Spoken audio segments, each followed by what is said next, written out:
시청자 여러분 안녕하십니까? BOA 뉴스투데이 시작합니다. 한국 국회가 야당이 추진한 한덕수 대통령 권한대행 탄핵안에 대한 표결을 앞두고 있는 것과 관련해 미국 국무부는 한 권한대행과 일할 준비가 돼 있다는 입장을 다시 확인했습니다.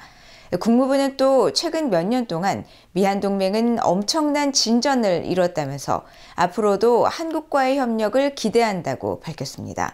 전문가들은 한국의 정치적 혼란 상황, 또 미국의 정권 교체기 상황에서도 미한일 3국 협력은 중요하다고 강조했습니다. 함지하 기자가 보도합니다. 미국 국무부는 한국의 불안정한 정치 상황과 관련해 분명한 입장을 다시 밝혔습니다. 국무부 대변인은 26일 한덕수 한국 대통령 권한 대행의 탄핵으로 미국이 또다시 한국의 지도자급 대화 상대를 잃을 가능성에 대한 우려는 없느냐는 BOE의 질문에 우리는 한국이 헌법에 명시된 절차를 평화적으로 따르는 것을 봤으며 한 권한 대행 또 한국 정부와 함께 일할 준비가 돼 있다고 밝혔습니다. 앞서 한국 제1야당인 더불어민주당은 한반도 시간으로 26일 한덕수 대통령 권한 대행이 헌법재판소의 구성을 고의로 방해했다며 한 대행에 대한 탄핵 소추안을 발의했습니다. 여당인 국민의힘의 반대에도 불구하고 더불어민주당 등 야당이 윤석열 대통령 탄핵 심판을 진행할 헌법재판관 3명을 국회 추천으로 처리해 임명을 요구하자 한 대행이 여야가 합의해 안을 제출해 줄 것을 요청하며 임명을 거부한 데 대한 탄핵 추진입니다. 대통령 권한 대행에 대한 탄핵안 발의는 한국 헌정사상 처음 있는 일로 한국 국회는 27일 표결을 실시할 예정입니다.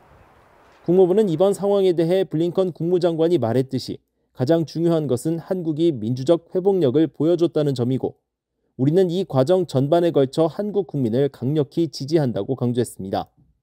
또 우리는 두 나라를 하나로 묶어주고 지난 몇 년 동안 많은 업적을 이룬 철통 같은 미한 동맹을 지지한다면서 강력한 동맹 관계가 계속 유지돼야 한다는 입장을 재확인했습니다.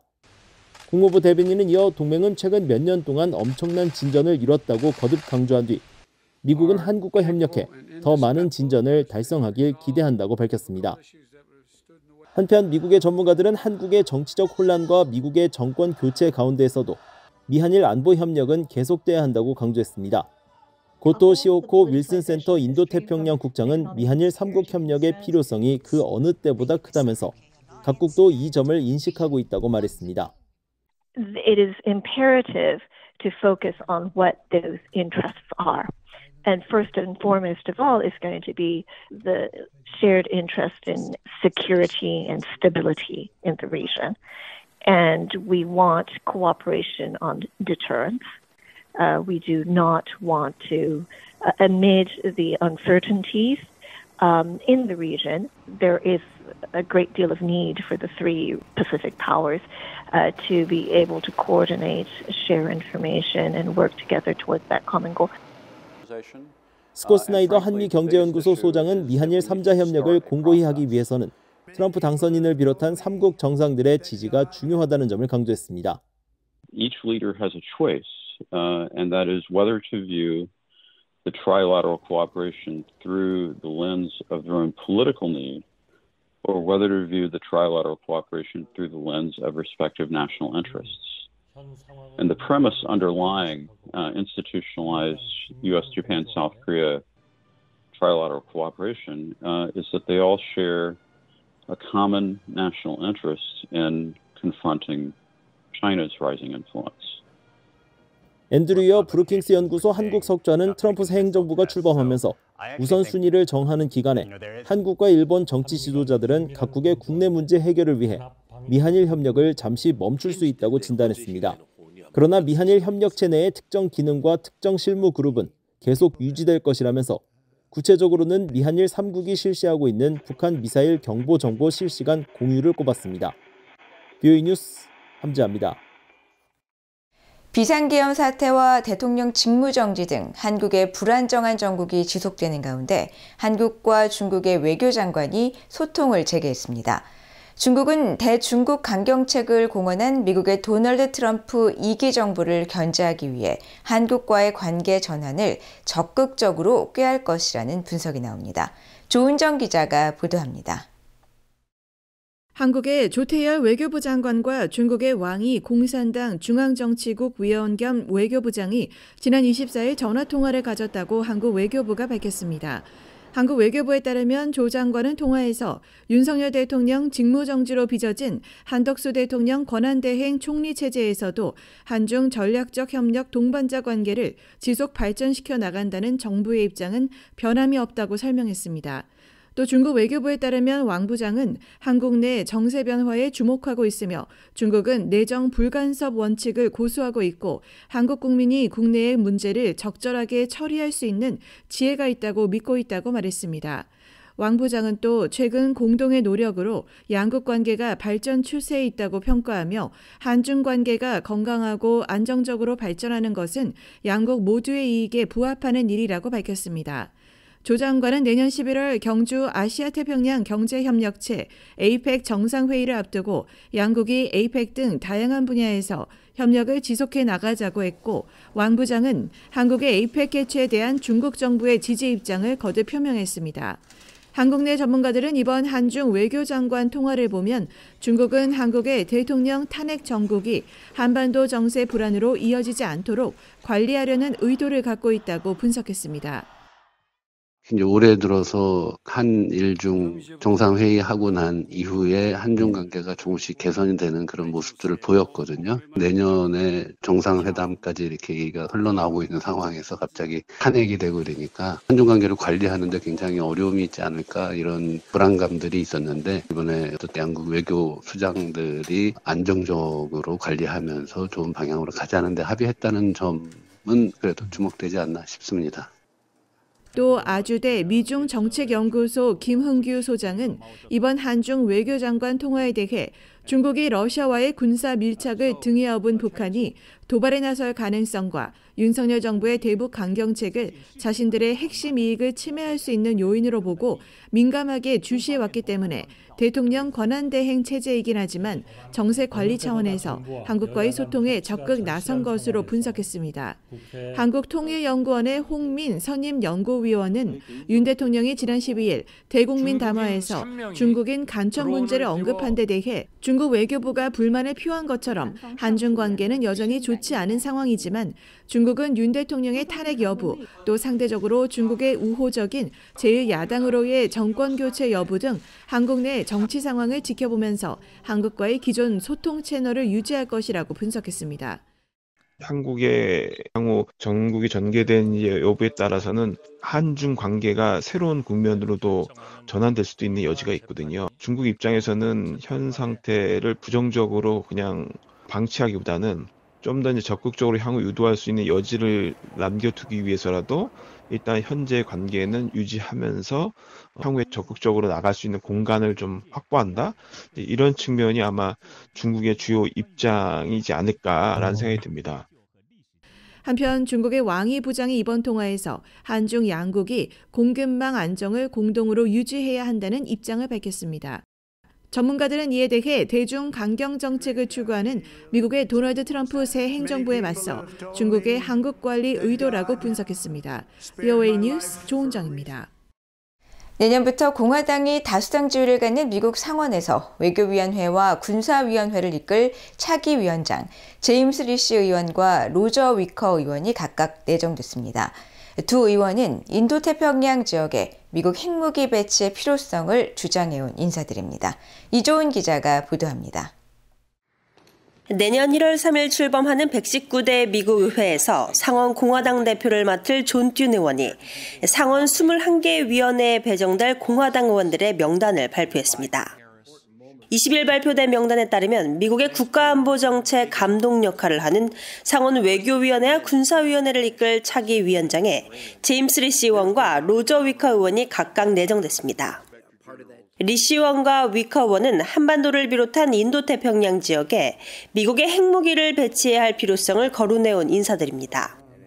118대 의회에서 상원 군사위원회 공화당 간사로 활동한 위커 의원은 지난 5월 발표한 대규모 방위 투자 계획을 통해 미국은 인도태평양 영내 새로운 핵공유 협정과 미국 전술핵의 한반도 재배치를 고려해야 한다고 제안했었습니다.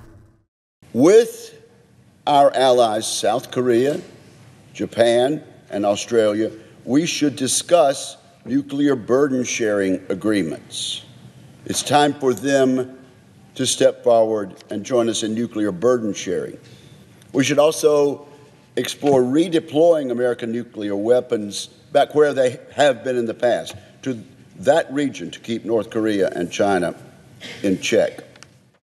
118대 의회에서 상원 외교위원회 공화당 간사를 맡았던 리 시원도 인도태평양 영내 핵무기 재배치 방안을 제안해왔습니다. 리 시원은 지난 8월 VOA에 중국과 러시아, 북한의 핵역량 강화 추세를 언급하면서 확장 억지력을 강화하기 위해 태평양 정부의 핵무기 재배치를 고려해야 하며 이 문제에 대해 동맹국들과 논의를 심화하는 것이 금기시돼선 안 된다고 밝혔었습니다. 또 두 의원 모두 우크라이나에 대한 강력한 지원을 지지하는 공화당의 전통적인 주류 인사로 분류됩니다. 공화당의 다수당 지위를 유지하는 하원에선 차기 외교위원장과 군사위원장에 각각 브라이언 마스트 의원과 마이크 로저스 의원이 내정됐습니다. 마스트 의원은 12년간 육군에서 복무했으며 2010년 아프가니스탄에서 폭발물 처리를 담당하다 두 다리를 잃었습니다. 마스트 의원은 2022년 북한의 대륙간 탄도미사일 ICBM 발사 당시 성명을 통해 바이든 행정부가 나약하다고 비판하면서 북한에 대한 강력한 제재 부과 등 힘을 통한 평화를 보여줘야 한다고 강조하기도 했습니다. 또 이스라엘에 대한 강력한 지원을 지지하면서도 우크라이나에 대한 미국의 지속적인 재정 지원에는 회의적인 입장을 보여왔습니다. 새 회기에도 하원 군사위원장을 맡게 될 로저스 의원은 전통적인 공화당 주류의 입장을 견지하고 있습니다. 특히 한반도와 관련해선 북한 위협 증대에 대비한 영내 및 본토미사일 방어망 강화의 중요성을 거듭 강조했습니다. VOA 뉴스 이존입니다. 미국 정부는 러시아 쿠르스크 지역에서 상당수의 북한군 사상자가 발생했다는 사실을 인지하고 있다고 밝혔습니다. 국무부 대변인은 26일 러시아 파병 북한군 사상자 수와 관련한 VOA의 질문에 기존에 언급했던 것처럼 우크라이나에 대한 러시아의 불법적인 전쟁에 참전한 북한군은 정당한 군사 목표라면서 이같이 밝히고 러시아가 하루 1,200명이 넘는 사상자를 내고 있다는 점에 주목할 필요가 있다면서 이는 그 어느 때보다 많은 숫자라고 설명했습니다. 러시아에 파병된 북한군 사상자 수와 관련해 한국합동참모본부는 지난 23일 1,100여 명이라고 밝힌 반면 볼로디미르 젤렌스키 우크라이나 대통령은 3,000명을 넘어섰다고 주장했습니다. 앞서 패트릭 라이더 미 국무부 대변인은 지난 19일 브리핑에서 북한군 사상자 수를 정확히 말할 수 없다면서도 북한군이 러시아군과 함께 전투를 벌이는 이상 사상자 수는 분명히 더 늘어날 것이라고 말했습니다. 미국의 전문가들은 북한군 사상자가 다수 발생하는 이유는 북한군의 훈련 부족과 러시아군과의 의사소통 부재, 또 러시아군이 북한군을 1차 세계대전 당시처럼 무작정 적진으로 내몰고 있기 때문이라고 지적했습니다. 미국 육군 특수부대인 그린베렛 출신으로 한미연합사 작전참모를 역임한 데이빗 맥스웰 아태전략센터 부대표는 26일 VOA와의 전화통화에서 러시아에 파병된 북한군 특수부대는 주로 적진을 뚫고 침투해 후방에서 교란작전 등을 수행하도록 훈련받았는데 그들이 제대로 훈련받지 못한 전통적인 재래식 보병작전에 투입돼 사상자가 다수 발생하고 있다고 지적했습니다.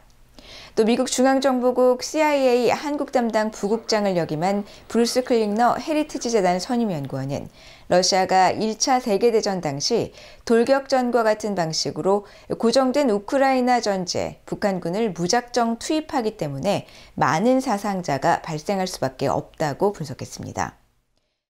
지난 여름 대규모 수해를 입은 북한 평안북도 의주군과 위화도 일대를 촬영한 최근 플래넷랩스 위성사진에서 넓은 벌판 곳곳에 세워진 고층 건물 단지가 식별됐습니다.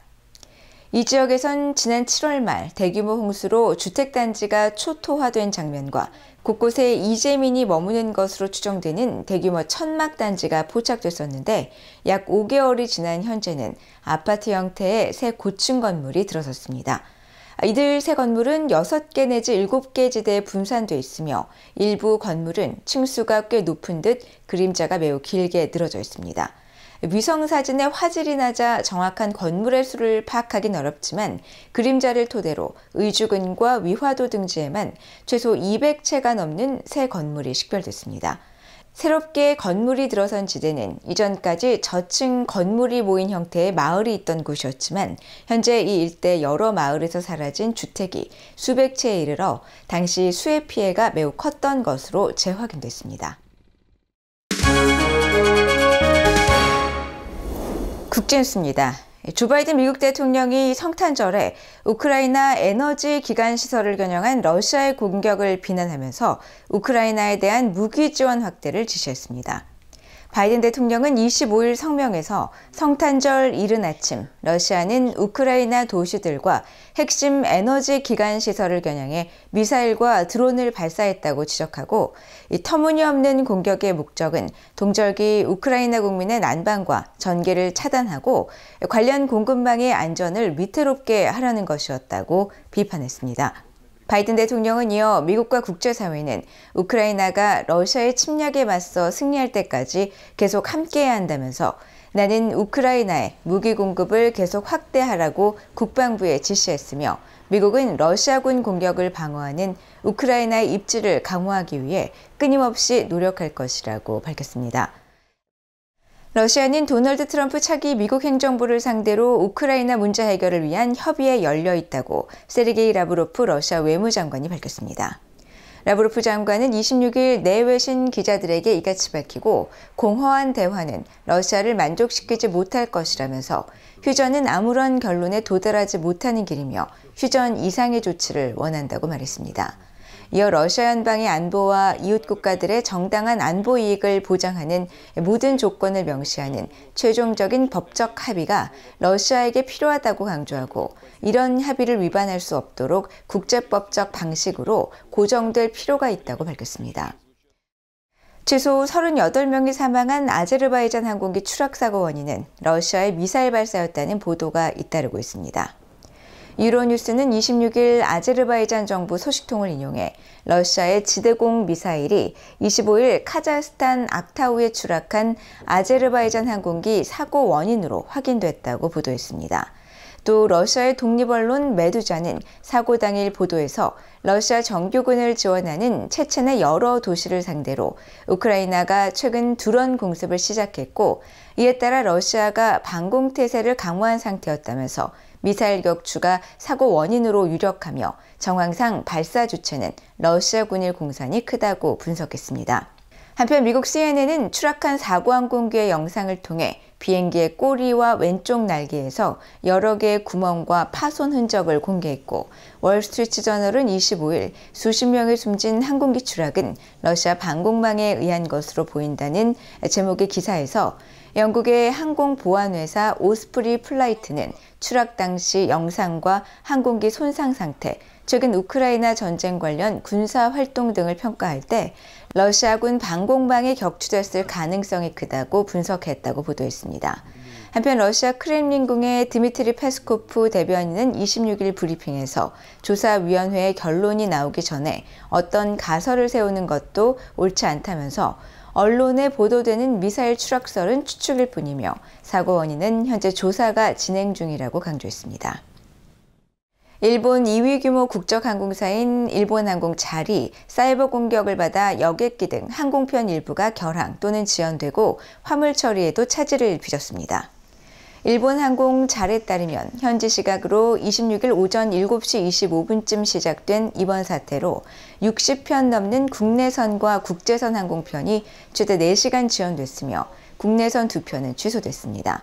이후 잘 측은 원인을 확인했으며 시스템을 오후 2시까지 복구했다고 설명하고 승객과 관계자들에게 폐를 끼친 것을 깊이 사죄한다는 입장을 발표했습니다. 일본 언론들은 잘 측이 네트워크가 여러 소스에서 단기간에 다량의 데이터를 보내는 분산 서비스 거부, 디도스 공격을 받은 것으로 보인다고 경찰에 통보했다고 보도했습니다. 이상으로 BOA 뉴스투데이를 모두 마칩니다. 시청해주신 여러분 고맙습니다.